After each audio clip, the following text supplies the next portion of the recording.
اب آپ کیونکہ پارٹی سے تقریباً مطلب ایک سائیڈ پہ ہوئے ہیں، کھل کے بات بھی کرتے ہیں، آپ کی یہ خوبی بھی ہے جس کو پارٹی خامی سمجھتی ہے، اب آپ کھل کے بات کرتے ہیں اور کبھی پہلے بھی آپ نے کوئی ایفس اینڈ بٹس میں نہیں آتے. اب آپ ان کے نام بتا سکتے ہیں جو پارٹی کے اندر جو آپ کے خلاف آپ کا خیال ہے سازشیں کرتے رہے ہیں، آپ کی پاپولیرٹی سے خائف تھے، آپ کے کرزما سے، کراؤڈ پول کرنے سے، نوجوان آپ کے ساتھ ریلیٹ کر رہے تھے، کہا جا رہا تھا کہ عمران خان صاحب کے بعد کوئی اگر کراؤڈ پولر ہے تو، اور آپ کا نام بھی پی ایس سی سے انہوں نے ہٹوا دیا خان صاحب کو کہہ کے. نو یو کین نیم دیم، کم از کم جو آپ کی پی ٹی آئی کے لوگ ہیں ان کو تو پتہ ہونا چاہیے تھا کہ شیر افضل مروت صاحب کے ساتھ یہ مطلب جو کچھ ہوا اس کے پیچھے کون لوگ تھے. They should know that.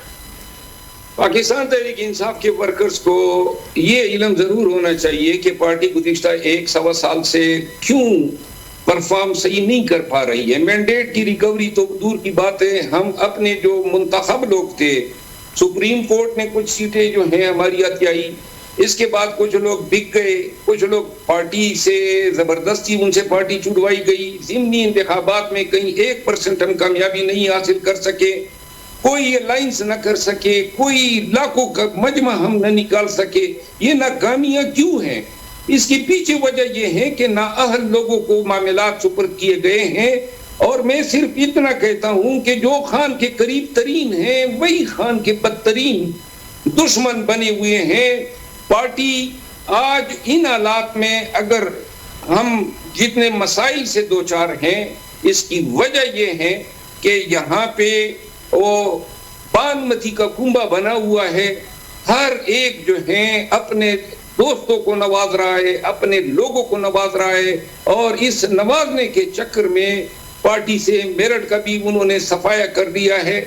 میں ایک وقت تھا کہ میں ان معاملات پہ پارٹی کے اندر، لیکن اب تو انہوں نے خود ہی مہربانی کر دی ہے اور مجھے پارٹی سے باہر کر دیا ہے، تو لہذا کوئی ڈسپلن، کوئی اصول جو ہے مجھے منع نہیں کر سکتا ہے. لیکن دل میرا ضرور دکھتا ہے کہ پاکستان کی تاریخ قبول ترین پارٹی ہونے کے باوجود اور پاکستان کی تاریخ کی سب سے بڑی پارٹی ہونے کے باوجود غلط فیصلوں نے جو ہیں پاکستان تحریک انصاف کو بدترین ناکامیوں سے دوچار کیا ہوا ہے. اچھا یہ بتائیں، جو باتیں آپ کو سمجھ آ رہی ہیں، جو ریزنیبل عقل کو بھی اپیل کرتی ہیں، پی ٹی اے کا ورکر بھی آپ کی ان باتوں سے بڑی حد تک وہ سمجھتا ہے، انڈورس کرتا ہے، تو یہ باتیں خان صاحب کو کیوں نہیں سمجھ آتی؟ خان صاحب ماشاءاللہ 74+ ہیں، سیاست میں 28-23 سال ہو گئے ہیں، وزیر اعظم رہے ہیں اس ملک کے، دنیا بھر پھری ہوئی ہے، گھاٹ گھاٹ کا پانی پیا ہوا ہے، لوگوں سے ملتے رہے ہیں، ڈیل کرتے رہے ہیں، کرکٹ کے بہت بڑے ایک سیلیبریٹی رہے ہیں. ان سے زیادہ ایکسپیرینس تو کوئی نہیں ہوگا بندوں کو سمجھنے کا، پرکھنے کا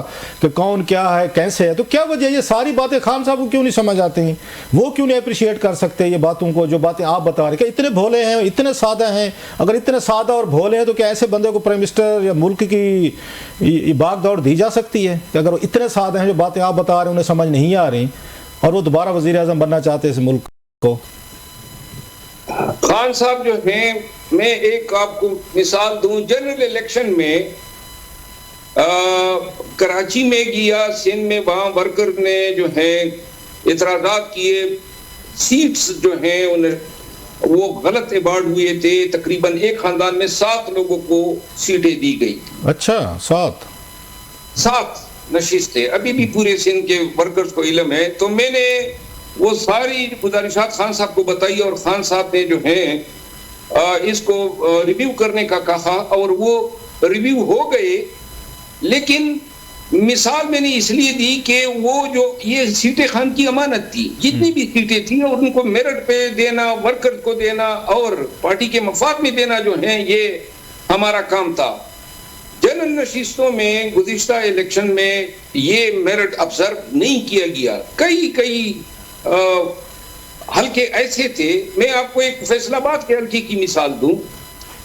فیصل آباد میں ایک حلقہ ہے، وہاں سے ایک امیدوار تھے افتخار گمن صاحب. افتخار گمن صاحب وہ شخص ہیں جس کا آج بھی پاکستان تحریک انصاف پہ 20 کروڑ روپے کا قرضہ ہے. اچھا، پارٹی کے پاس پیسے نہیں تھے، ان سے قرضہ لیا ہوا ہے. اچھا، وہ شخص ہیں جس نے خان کے لیے آرمڈ یہ کنٹینر بنایا. خان کی تمام سیکیورٹی جو ہے 9 مئی سے قبل کی ان کے پاس ہے. اور دونوں گھر جو ہیں بنی گالا اور زمان پارک ان دونوں کے تمام مسائل کو اور اخراجات کو وہ لک آفٹر کرتا ہے. یہ اب نئی باتیں بتا رہے ہیں، ویسے پہلے ہم نے کبھی نہیں سنی گھمن صاحب کا کہ گھمن صاحب نے 20 کروڑ پارٹی کو قرضہ بھی دیا ہوا ہے اور ساتھ میں وہ ان کے گھر جو ہیں ان کی مینٹیننس، ان کا خرچہ کچن وغیرہ وہ بھی چلا رہے ہیں، آرمیڈ گاڑیوں کے بھی خرچے ہیں، سیکورٹی کا بھی ہے. یہ مطلب ایٹ لیسٹ میں پہلی دفعہ سن رہا ہوں. 85 کروڑ کی گاڑیاں جو ہیں وہ اداروں یا پولیس کی تحویل میں ہیں. اچھا. اس شخص نے اپنے لیے ٹکٹ مانگا، فیصل آباد کا ایک علاقہ ہے غالباً سمندری اس کو بولتے ہیں. جی سمندری ہے. آج انہوں نے ٹکٹ مانگا اور یہ شخص جو ہیں اس کا پیغام میں نے خان صاحب کو دیا اور خان صاحب نے کہا ان کو دیں. ایسے شخص آئے جنہوں نے 9 مئی کے بعد پریس کانفرنس کی، بیان جلسی دیا اور ملک چھوڑ کے بھاگ گئے تھے. تو جب وہ دوبارہ آئے تو ان کے دوبارہ آنے پہ یہ سارد کا وائف اور عقائد لے کے خان کے پاس میں گیا، لیکن سفارش ان کی تھی تو وہ افتخار گمن جیسے شخص کو ٹکٹ نہیں ملا. اب آپ اندازہ کر سکتے ہیں کہ یہ سفارش کی کیا بلا کی کہ ایسے لوگ جن کی قربانیاں اتنی زیادہ ہیں اور واضح تھی وہ بھی ٹکٹ سے محروم ہوئے. تو ہم کیا کہہ سکتے ہیں خان صاحب، میں سوری آپ کی بات کاٹ رہا ہوں، بڑی اہم باتیں آپ بتا رہے ہیں، انکشافات کر رہے ہیں. تو کیا عمران خان صاحب لوگوں کو استعمال کرتے ہیں؟ آپ ایک اس کی شکل ہیں کہ آپ تو بھی میرا خیال ہے یہی محسوس کرتے ہیں. کہا بھی آپ نے 2-3 اس میں اپنے شوز میں باتیں کی کہ جب کوئی باہر نہیں نکلتا تھا، سارے گھر بیٹھے ہوئے تھے، ڈر کے مارے آپ باہر نکلے، گرفتاریاں دیں، لوگوں کو نکالا، یوتھ کو نکالا. اور بہت سارے لوگ ابھی نام بتا رہے ہیں ان کا، گھمن صاحب کا، ان کے ساتھ یہی کچھ ہوا، کروڑوں روپے دیے، گھر چلاتے ہیں، پیسہ خرچہ کچن وغیرہ چلاتے ہیں، گاڑیاں بھی دیں. پھر ہم ہی دیکھتے ہیں کہ کل انہوں نے بہت سارے اسپوکس پرسن ترجمان جو تھے ان کو تبدیل کر دیا، مشل یوسف زئی صاحب ہیں ان کو تبدیل کر دیا گیا. سو یہ وقت کے ساتھ یہ سب کو مطلب لوگ استعمال ہوتے رہتے ہیں. جہانگیر ترین بھی یہ کہتے تھے، علیم خان صاحب بھی یہ کہتے تھے کہ ہمارا پیسہ، ہماری چیزیں، ہماری گاڑیاں، سب کچھ چلتا رہتا ہے، لیکن جب کوئی ہمیں کچھ لینے کا موقع آتا ہے تو ہمیں وہ سائڈ پہ پھینک دیا جاتا ہے. تو خان صاحب کا یہ مزاج ہے، آپ کا خیال ہے کہ وہ مطلب لوگوں کو استعمال کیا اور پھر ڈمپ کر دیا، اور آپ اس کی ایک کلاسک اس کے ایگزامپل بھی ہیں؟ کیونکہ میں تو اپنی مرضی سے، اپنے فری ول سے اس کاز میں خان کا ساتھ میں نے دیا.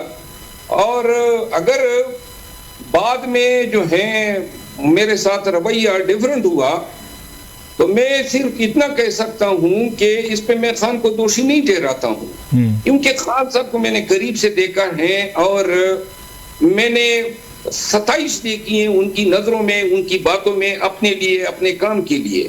اب جو لوگ جو ہیں ان سے یہ فیصلے کروا رہے ہیں وہ اس کے سگے تو نہیں ہو سکتے ہیں. پارٹی کہاں پہ کڑی ہے؟ اور یہ بات، یہ معاملات جو ہیں ان لوگوں کی باتوں پہ اعتماد کرنا یا ان لوگوں کو قریبی سمجھ کے خان کا ان کے فیصلوں پہ عمل کرنا جو ہے، یہ میرا خیال ہے کہ اس آئیڈیا یا نظریوں کو جنم دیتا ہے کہ لوگ استعمال ہونے کے بعد جو ہے ٹکانے لگ جاتے ہیں. یہ وہ لوگ ہیں جو ٹکانے لگوا دیتے ہیں جو خان نہیں ہے لیکن خان کے قریبی ہیں. اور یہ جو میں آج پی ٹی آئی کے ورکر کو کہتا ہوں کہ کان کھول کے یہ سن لیں کہ جس نہج پہ پارٹی کے معاملات چلائے جا رہے ہیں، پاکستان کی تاریخ کی ایک سب سے عظیم تر پارٹی ہونے کے باوجود بھی پارٹی جو ہے تیزی کے ساتھ ایک ایسے انجام کی طرف جا رہی ہے جہاں ہمارا کوئی مستقبل مجھے نظر نہیں آتا ہے، نہ کسی محاذ پہ ہم کوئی کامیابی لا سکے. یہ جو آپ نے بات کی نا کہ 4 ترجمان مقرر کر دیے، یہی ڈرامہ چل رہا ہے. پہلے کور کمیٹی بنائی، 20-22 ممبر تھے، چلے 20-22 بھی زیادہ تھے، لیکن ہر ایک کو شوق چڑھا تھا کور کمیٹی میں ممبر بننے کا. تو خان صاحب کو سفارشیں ہوتی گئی، وہ 30, 40, 50، اب 83-85 لوگ کور کمیٹی کے ممبر ہیں. اب یہ کور کمیٹی خاک فیصلے کر سکے گی، جس میں اگر 3 گھنٹے کی میٹنگ ہو تو لوگوں کو 1 منٹ نہیں ملتا ہے. پولیٹیکل کمیٹی کو دیکھیں جو ایک ایپیکس پارٹی بنا دی. پولیٹیکل کمیٹی میں پہلے ابتدا میں ہم 9 لوگ تھے، پھر سفارشیں شروع ہوئی کیونکہ پولیٹیکل کمیٹی میں فیصلے رائے شماری کے ذریعے ہونے لگے. اب گروپوں کو یہ پڑ گئی تھی کہ ہماری جو وہاں پہ وجود ہو وہ باری بن جائے، تو ہر ایک گروپ نے اپنے بندے شامل کروائے. نتیجہ کیا نکلا؟ آج 37-38 پولیٹیکل کمیٹی کے ممبر ہیں